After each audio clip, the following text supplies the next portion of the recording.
નમસ્કાર, આપ જોઈ રહ્યા છો લખત ન્યૂઝ અપડેટ ચેનલ। તમામ સમાચાર અને અપડેટ મેળવવા માટે ચેનલને સબસ્ક્રાઇબ કરો અને બેલ આઇકન પર ક્લિક કરો જેથી તમામ સમાચાર અને અપડેટ તમને મળી રહે। લીંબડી શહેરમાં આયુષ મેળાનું આયોજન કરવામાં આવ્યું। 3500 લાભાર્થીઓ દ્વારા લાભ લેવામાં આવ્યો। લીંબડી ધારાસભ્યના હસ્તે જીવનશૈલી જન્ય રોગો આયુષ્ય માર્ગે સુખાકારી પુસ્તકનું વિમોચન કરવામાં આવ્યું। લીંબડી શહેરમાં આયુષ મેળાનું આયોજન કરવામાં આવ્યું હતું। લીંબડી ધારાસભ્ય કીર્તિ રાણાના હસ્તે આયુષ મેળાને ખુલ્લો મૂકવામાં આવતા આજે 3500 જેટલા લાભાર્થીઓએ લાભ લીધો હતો।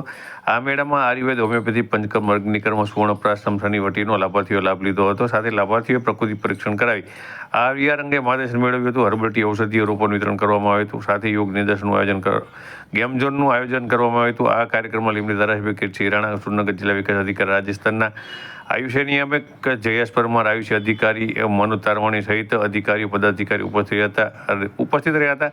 કાર્યક્રમનું સફળ સંચાલન વૈદ્ય માધવીબેન સિંહદેવ સહિતના આયુષ્ય વિભાગના કર્મચારીઓ દ્વારા કરવામાં આવ્યું હતું।